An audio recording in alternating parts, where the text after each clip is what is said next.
The Phantoms of the Frontline, The Secret Art of Deception. The Hook. Imagine standing on the edge of a French forest in 1944. You hear the deafening roar of 400 Sherman tanks. You see the dust clouds rising, the steel glinting in the sun, and the massive movement of the 2nd Armored Division. You are a German scout, and you are terrified.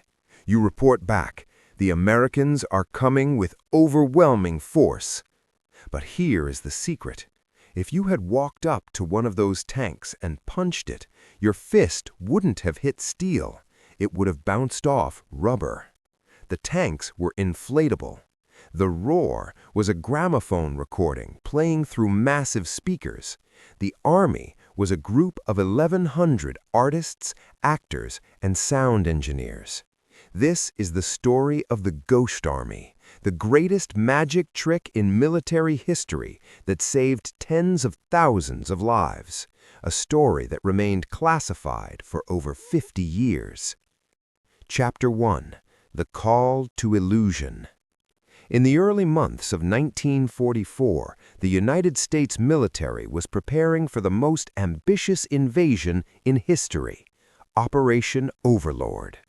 But the Allied commanders knew that brute force alone wouldn't be enough to break the Atlantic Wall built by Hitler. They needed something else. They needed a lie so convincing that the German High Command would bet their lives on it. While the real soldiers were training with rifles and grenades at Camp Forest, Tennessee, a very different kind of unit was being formed. They were the 23rd Headquarters Special Troops.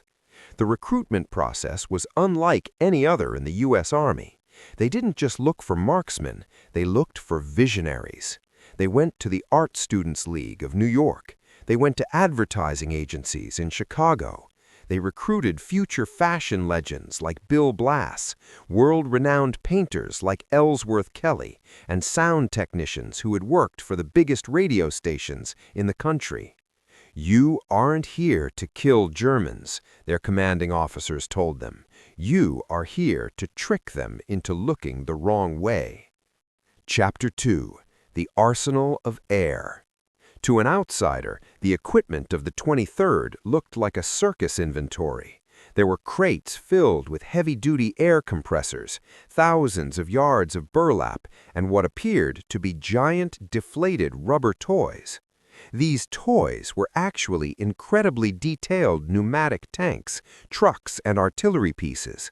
From a few hundred yards away, or from the cockpit of a German Luftwaffe reconnaissance plane, these inflatables were indistinguishable from the real thing. The men practiced the art of the inflatable. They learned that a tank didn't just need to look like a tank, it needed to behave like a tank. They would spend hours using bulldozers to create fake tank tracks leading up to their rubber decoys. They would hang fake laundry out to dry and light small cooking fires to simulate a camp of thousands. But the visual deception was only the beginning. Chapter 3. The Symphony of War. The second arm of the Ghost Army was the Sonic Deception Unit. Led by Hilton Railly, they utilized some of the most advanced audio technology of the 1940s. They traveled to Fort Knox to record the sounds of various military maneuvers. They captured the clanking of tank treads, the shouting of officers, the sound of bridge building, and even the ambient noise of a mess hall. These sounds were then edited onto massive 16-inch glass-based transcription discs. In the fields of France, they would mount 500-pound speakers onto the back of half-tracks. These speakers had a range of over 15 miles. At night, they would play the sounds of a massive armored division moving through the woods. To the Germans listening in the dark, it sounded like the end of the world was approaching. One veteran, Harold Flynn, later recalled, "We had the Germans convinced that we were a 30,000-man division, when in reality, we were just a few guys with a record player and a dream." Chapter 4. The Spoof Radio. The third layer of the lie was radio deception. The Ghost Army's radio operators were masters of mimicry. They studied the fist, the unique rhythmic style of the Morse code operators in real divisions. When a real division, like the 75th, moved out of an area, the Ghost Army operators would move in. They would take over the airwaves, imitating the 75th's operators so perfectly that German intelligence, which was constantly monitoring the frequencies, never realized the real soldiers were already miles away, preparing for a surprise attack. This created a phantom network across the European theater. The Germans were tracking units that didn't exist in the places they thought they were. Chapter 5. Into the Fire, Normandy and Beyond. The Ghost Army landed in France shortly after D-Day. Their first major mission was in the Brest Peninsula. The Allied forces were struggling to take the port city of Brest, a vital supply link. The 23rd was ordered to become the 6th Armored Division. For weeks, they operated within earshot of the German lines. They set up their rubber tanks, played their sonic recordings of night movements, and sent out fake radio transmissions. The deception worked better than anyone imagined. The German commander in Brest, General Hermann Bernhard Römke, held his best paratroopers in reserve to defend against the massive armored force he saw on his maps, the force that was actually made of air and artists. When the real attack came from the opposite direction, the Germans were caught completely off guard. Chapter 6. The Atmosphere of Deceit. Visual decoys and sonic recordings were powerful, but the Ghost Army knew that human intelligence was the most dangerous threat. German spies and sympathizers were everywhere in the French countryside, watching the movements of American soldiers from cafe windows and farmhouse lofts. To counter this, the 23rd developed a tactic called atmosphere. Members of the unit would put on the shoulder patches of other real divisions. They would drive trucks in endless loops through villages, 2 men in the front and 2 in the back, making it look like a massive troop transport was underway. They would frequent local bars and accidentally let slip carefully crafted rumors. "I heard the 75th is moving toward the North Bridge tonight," a soldier would whisper over a glass of cider, knowing a German collaborator was listening at the next table. They even went as far as painting fake bumper markings on their vehicles. One day they were the 9th Armored, the next they were the 28th Infantry. They were actors on a stage that spanned hundreds of miles, and their lives depended on never-breaking character. Chapter 7. The Sitting Ducks of Bettenberg. In September 1944, the Ghost Army faced one of its most perilous assignments near the town of Bettenberg, Luxembourg. The Third Army, led by the legendary General George S. Patton, had a dangerous gap in its front line, a 20-mile stretch that was virtually undefended. If the Germans realized the line was thin, they could punch through and encircle Patton's forces. The Ghost Army was ordered to fill that 20-mile hole. For 7 days, 1,100 artists and actors pretended to be an entire division of 10,000 men. They set up their rubber tanks in plain sight. They played their recordings of heavy machinery through the cold night air. They moved their few real trucks constantly to create the illusion of a massive logistical hub. The tension was suffocating. These men had no real tanks, no heavy artillery, and very few machine guns. If the German panzers had decided to charge, the Ghost Army would have been crushed in minutes. "We were a suicide squad without the glory," one veteran, Arthur Shilstone, later remarked. "We were sitting ducks made of rubber and burlap." But the ruse held. The German commanders, convinced they were facing a superior force, stayed behind their defenses, waiting for an attack that would never come. Patton's flank was saved by a lie. Chapter 8. The Masterpiece, Operation Viersen. As the war moved toward its climax in 1945, the Ghost Army was called upon for its grand finale. The goal was the crossing of the Rhine River, the last major natural barrier protecting the heart of Germany. Operation Viersen was a masterpiece of military deception. Two actual divisions, the 30th and the 79th, were preparing to cross the river. The Ghost Army's job was to make the Germans believe the crossing would happen miles away at a different location.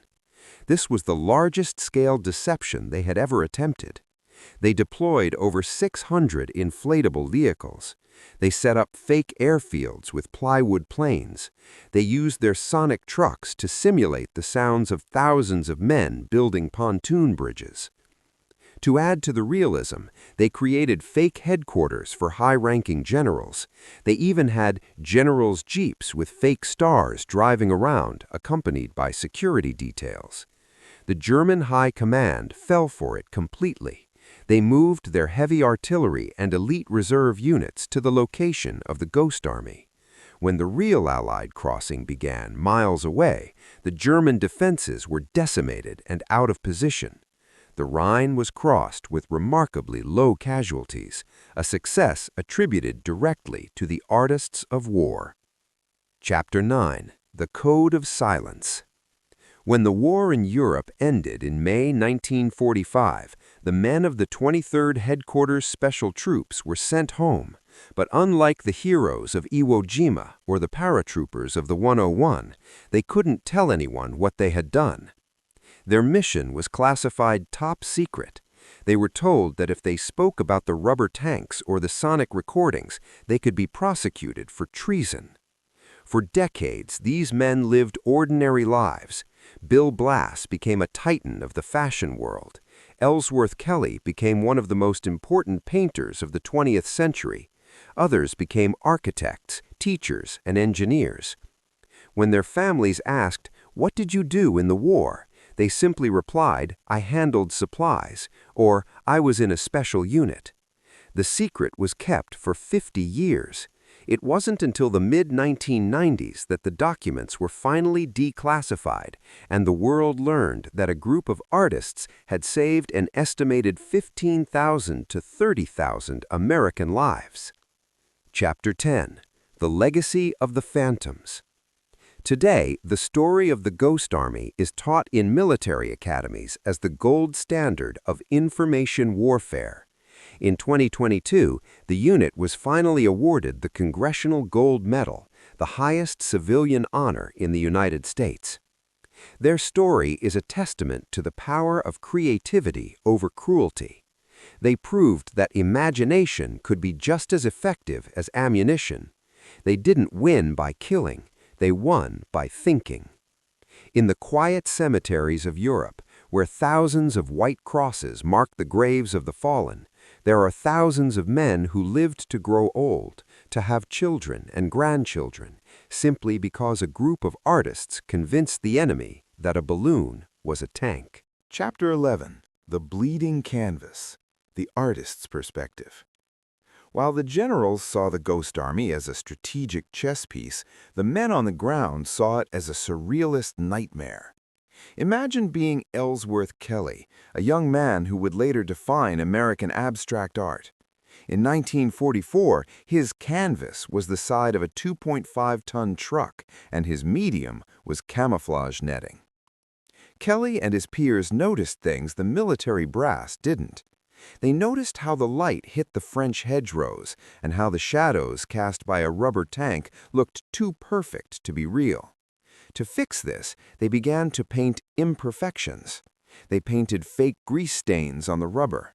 They intentionally slumped the barrels of the inflatable guns to make them look used and weary. "We were the only unit in the Army," Kelly once remarked, "where being a perfectionist could get you killed, but being an artist could save your life." They lived in a constant state of cognitive dissonance.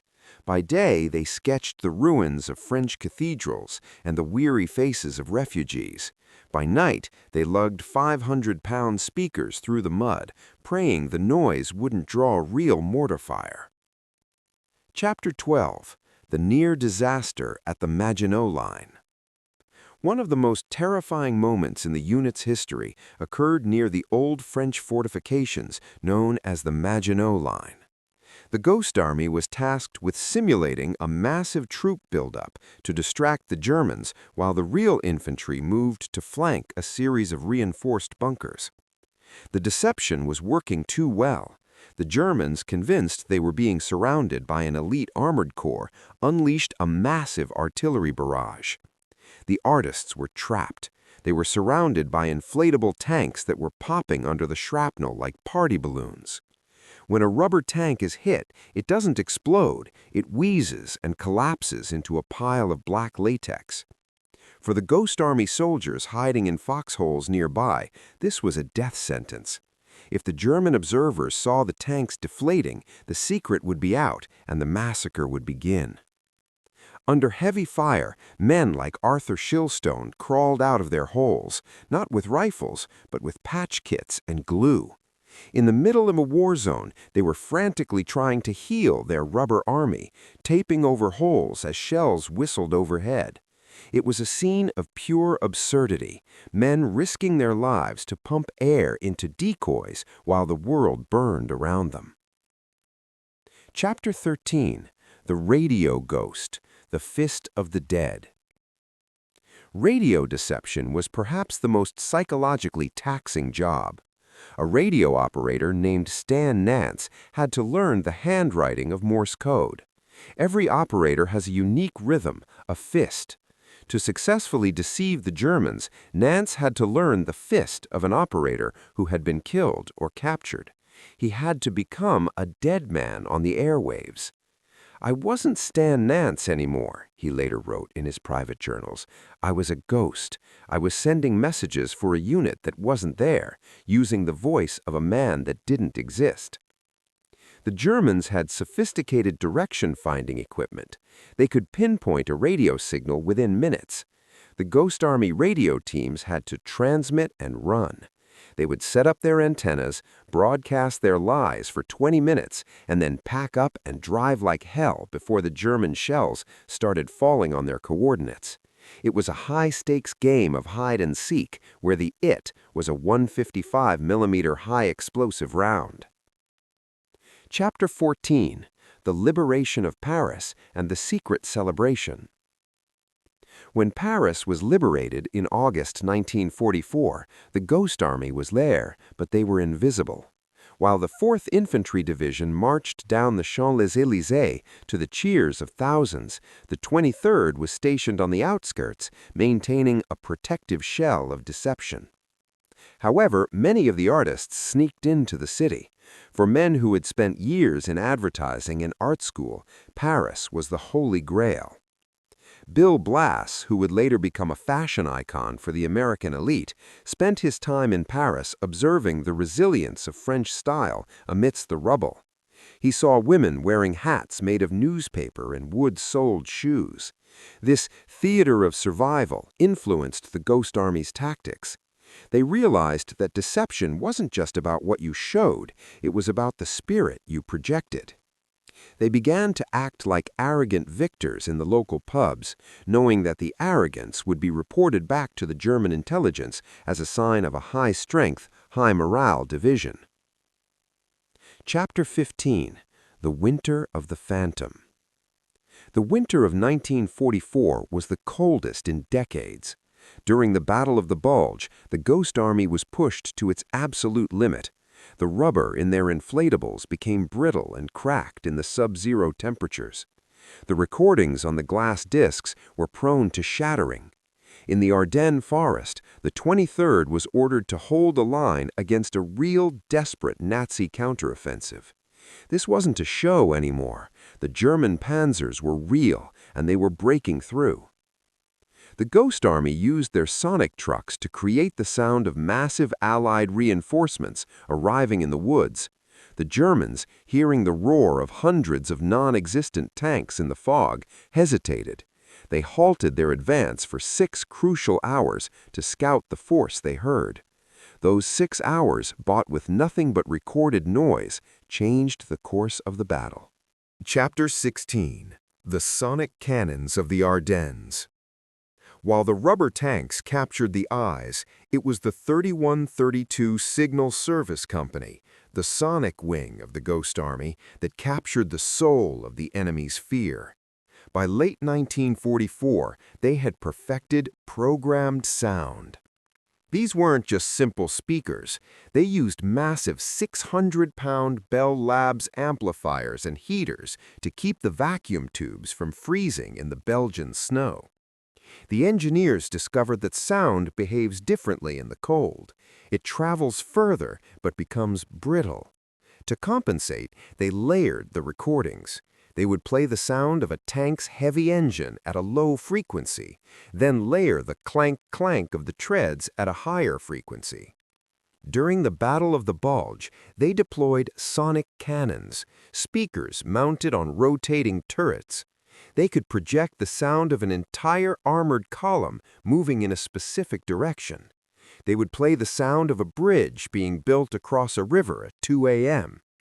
The Germans across the river would spend the entire night frantically digging in and redirecting their 88mm cannons toward the noise. By sunrise, the Germans would be exhausted, having fired thousands of rounds of ammunition on a symphony played by 20 men with a wire recorder. Chapter 17: The Rubber General. One of the most daring deceptions involved a man who looked remarkably like General Dwight D. Eisenhower.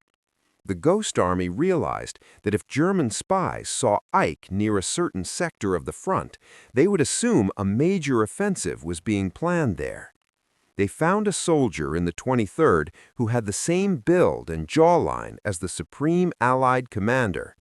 They dressed him in a pristine uniform, put him in a polished Willys Jeep with 4-star plates, and drove him through various French villages. They didn't just drive him, they staged incidents. The Jeep would break down in front of a busy cafe known to be frequented by stay-behind German agents. The general would step out, look at a map, point toward a specific valley with an air of authority, and then be whisked away by security. Within hours, the German High Command in Berlin would receive a flash report. Eisenhower spotted near the Colmar Pocket, expecting an armored thrust. In reality, Eisenhower was hundreds of miles away, and the armored thrust was nothing but a few dozen inflatable trucks and a lot of imagination. Chapter 18: The Scars of the Invisible. As the 23rd pushed toward the German border, the psychological toll on the artists began to show. They were living a lie 24 hours a day. They had to remember which unit they were supposed to be, which fake friends they were supposed to have, and which fake missions they were supposedly preparing for. Victor Dowd, one of the unit's most prolific sketch artists, noted in his diary that the men began to feel like ghosts themselves. "We exist in the gaps of history," he wrote. "If we do our job perfectly, we don't exist at all. If we fail, we are dead." The guilt was real. Sometimes their deceptions would draw heavy fire onto a village that might have otherwise been ignored by the Germans. The artists had to watch as French homes, the very culture they were fighting to save, were shelled because of a rubber tank they had placed in the backyard. This was the blood on the canvas that no one talked about. Chapter 19: Crossing the Siegfried Line. The Siegfried Line was Germany's last impenetrable wall, a vast network of tank traps, bunkers, and dragon's teeth. The Ghost Army was sent to the front of this line to perform a sleight of hand that would allow the Ninth Army to break through. They set up a dummy concentration area. They created a fake fuel depot using hundreds of empty barrels and camouflaged them badly on purpose. They wanted the Germans to find it. They wanted the Germans to think the Americans were being sloppy. While the German artillery focused on blowing up the fake fuel depot, which was actually just empty crates and smoke pots, the real Ninth Army was moving silently through a wooded ravine 5 miles to the south. The Ghost Army sat in their foxholes, watching the fireworks. Every German shell that hit a fake tank was a shell that didn't hit a real American soldier. They began to keep a scoreboard on the inside of their trucks. Nazis fooled, 12,000. Rubber tanks lost, 4. American lives saved, incalculable. Chapter 20. The Death of the Illusion. By March 1945, the war was collapsing into the heart of Germany. The Ghost Army found themselves in the strange position of capturing towns with nothing but noise. In one instance, a sonic truck drove into a small German hamlet and played the sound of a massive tank column.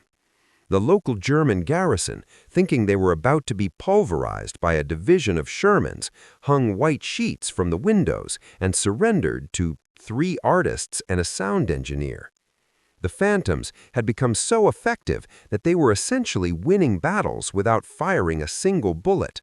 But as they entered the concentration camps and saw the true horrors of the Nazi regime, the game of deception felt suddenly very small. The artists put down their patch kits and picked up their cameras and sketch pads to document the truth. The time for lies was over. The time for witness had begun.